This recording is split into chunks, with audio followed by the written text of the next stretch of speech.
الحقيقه ان انا اشارك في this honorable meeting، والحقيقه انا بشكر استاذتي الغاليه الدكتوره لبنى التوني على الدعوه الكريمه. بسم الله الرحمن الرحيم. لو احنا جبنا Egypt in few words هنقول ان مصر current age demographics in Egypt هنلاقي ده البيراميد بتاع الناس in مصر، ان احنا في سنة زي ما احنا شايفين 2000، لكن actually it's going to be changed totally. في 2050 هنلاقي more people having aged population. هل احنا life expectancy among Egyptians and male and female is it increasing? Of course. احنا دلوقتي life expectancy according to the EMRO guidelines it's around 73 or 74 for male and female. My presentation today about hypertension and diabetes, the new guidelines. أنا very proud الحقيقة. لو أنا if I'm going to introduce my career Gantt chart، أنا الحقيقة أنا خريجة طب أسيوط ولي الشرف العظيم، ويمكن قعدت لغاية طب أسيوط لغاية سنة 1995، وانتقلت إلى جامعة قناة السويس، كنت مدرس مساعد، فسعادتي كبيرة جدا بوجودي بين أساتذتي في كلية طب جامعة أسيوط. إحنا عندنا إحنا سألنا عن risk factors لكارديوفاسكولار ريسك among Egyptians. احنا عملنا study، والاستادي دي نشرناها في الكلينيكال دايابيتس، وعملنا سكريننج للدايابيتس والكارديوفاسكولار ريسك among Egyptian population، وده الداتا were presented من مستشفى التأمين الصحي مدينة نصر على مدى 7 years، وشفنا حوالي 30,000 patient وعملنا سكريننج، واحنا عملنا gathering للميتابوليك سندروم والكارديوفاسكولار ريسك والدايابيتس it was around 20% among Egyptian. طيب فده احنا لو عملنا جاست باك جراوند للكارديوفاسكولار ريسك. الحقيقه الستادي بوبيليشن بتاعتنا لقينا ان الريزيدنس it was more in urban areas الكارديوفاسكولار ريسك. في الفيميل it was even more. السموك of course it was again very eminent that there was we tackled a lot of cardiovascular risk: the body mass index, the waist circumference, the blood sugar, the postprandial blood sugar, and so. I will not show you. I will show you a very important data of this study. Actually, it was shown that the cardiovascular risk it was very high among the Greater Cairo. It was around 37%, whereas in coastal areas it was around 18%, and in Delta actually it was 17.9%, where in the Upper Egypt it was around 26%. What did it show? Actually, the cardiovascular risk was much more in females than male, and it was very astonishing to us that the cardiovascular risk in the Suez Canal region was much lower than the Greater Cairo. This is maybe due to the lifestyle modification, the difference. The cardiovascular risk, actually this study, it was not a really randomized trial, but it's actually just we have supposed that the people coming to the actually the general insurance hospital at Nasr City may be a representative sample for all Egypt, and it just gives us an idea about how the cardiovascular risk goes on. If I'm going to say true or false, hypertension is a common comorbidity with diabetes. Yes. Diabetes morbidity and mortality are mainly due to cardiovascular disease causes. Yes. No general consensus of which drug to use in diabetic hypertension patients. No, we have a general consensus, and we saw improvement of diabetic patients hypertensive is dependent on how low blood pressure is blood pressure. We will discuss this during our lecture. The target blood pressure in diabetic patients is 130/80. This is changed now or no? We'll discuss that. And the RAS blockers, of course, are recommended by all guidelines in management of hypertension and diabetes. طيب أول نقطة, what is common in diabetes and hypertension?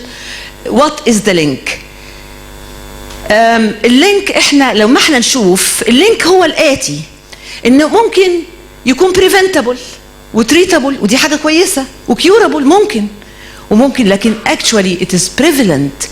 The morbidity is high. The mortality it is usually resistant. لو دخلنا على النت أو دخلنا عملنا جوجل سيرش وكتبنا الهايبرتنشن diabetes we will be very astonished هنلاقي thousands and thousands of references. واحنا لما احنا بنقول اللينك بين الانتيابيتس والهايبرتنشن will be the insulin deficiency or the resistance that will increase the sympathetic stimulation, and this actually it will lead to vasoconstriction due to smooth cell proliferation, and of course there is some impairment of the kidney function as well. So this will be the link. Of course we do have what's called the thrombotic risk, and actually it's a real problem, and actually we do have a dilemma of changes which all lead to what's called an increase in the atherothrombotic risk. My next item in the agenda, of course, why hypertension is important. Is it important? Yes, of course it's important. Why? If we can find the prevalence of hypertension in the Middle East, we will find that it's Egypt, it's actually very high. If we are going to compare Bahrain, Qatar, Oman, Saudi Arabia, and others, actually Egypt has a very high prevalence in the Middle East. The second important item, why is it important? Because 1/3 of all adults have high blood pressure. We have 53% of those aged 55 to 64 years. We have 66 percentages of adults have hypertension aged 65 to 75 years, whereas if you go to an age more than 76 years, you have 75% of the population having hypertension. Each 10/5 millimeter mercury reduction in blood pressure is associated with a 40 decreased lower risk of stroke, and a 30% of lower risk of other vascular mortality. As well, of course, there is a real strong correlation between hypertension and the cardiovascular mortality. It's very well known, if you have the cardiovascular, actually mortality risk doubles with each 20 to 10% millimeter blood pressure increment. So this is very well known that if you have even a small increase in the blood pressure, this will lead to increased cardiovascular disease. What about benefits?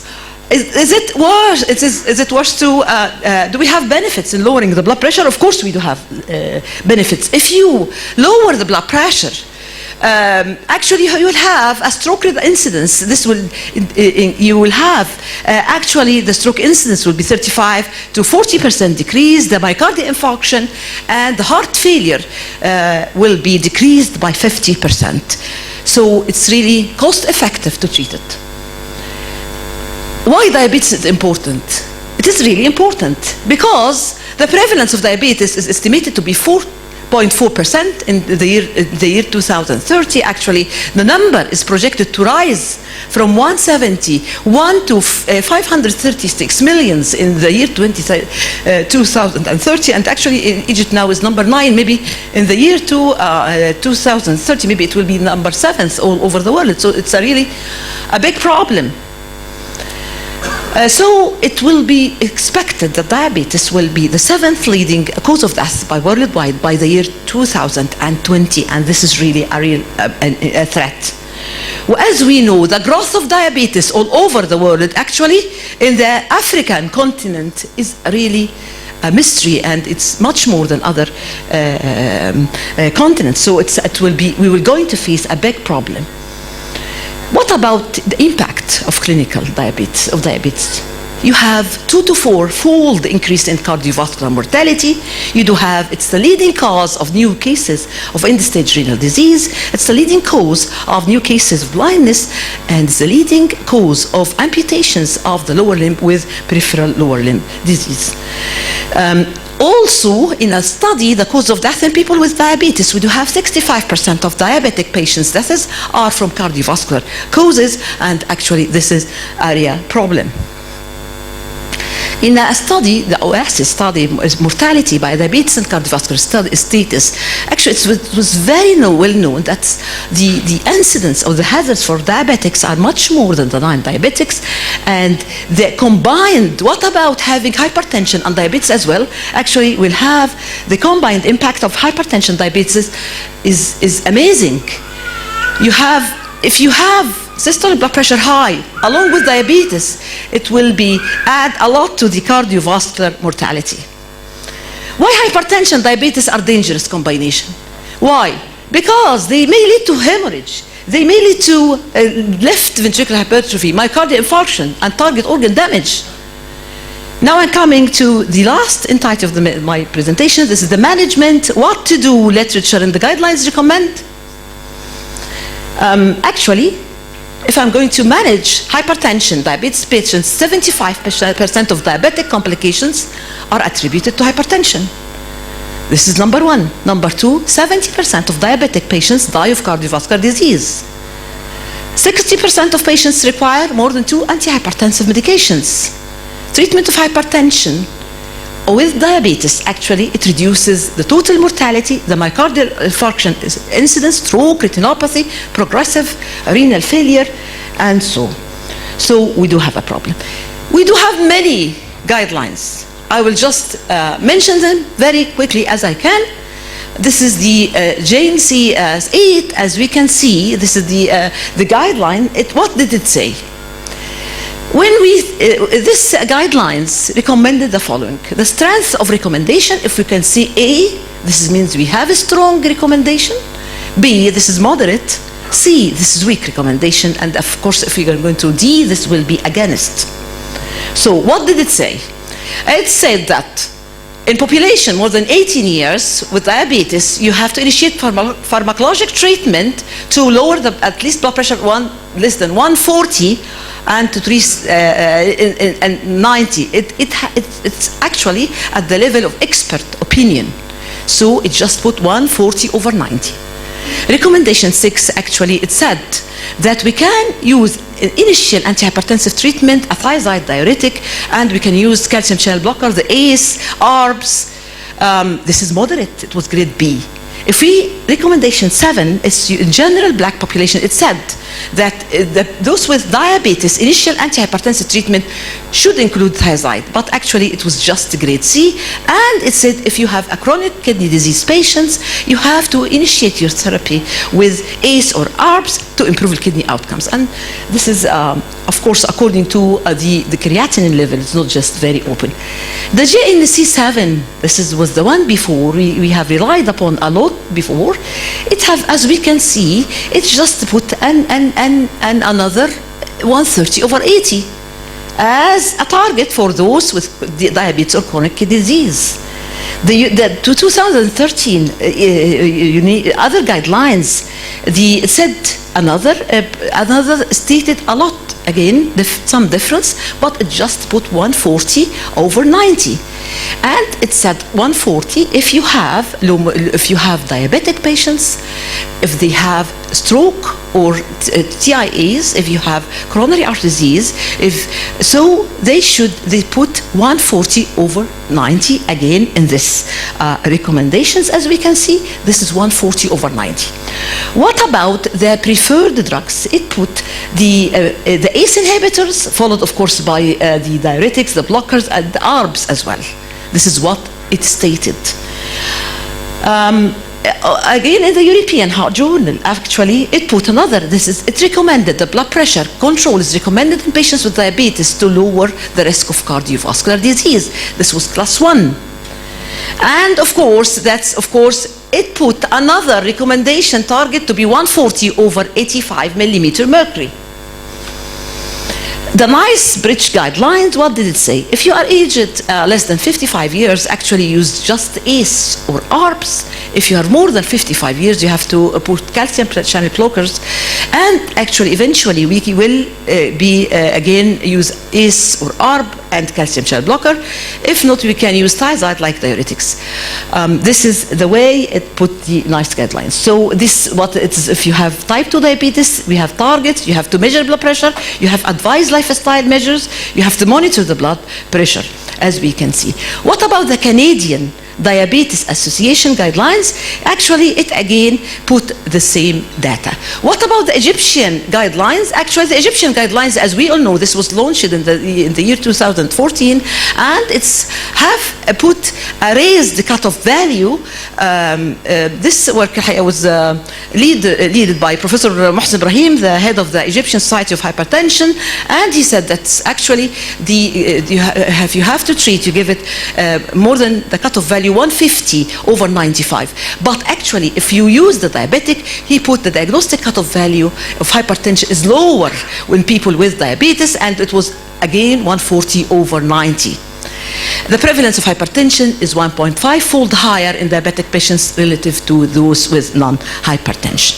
So as we can see, these are the last slides of my presentation today. The diabetes care, this was published in 2016, days ago, and what did it say?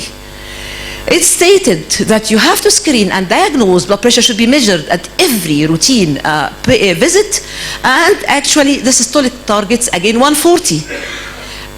Only use lower systolic targets when less than 130 if in certain population. The younger, those with albuminuria, and those with hypertension or one of more atherosclerotic cardiovascular disease.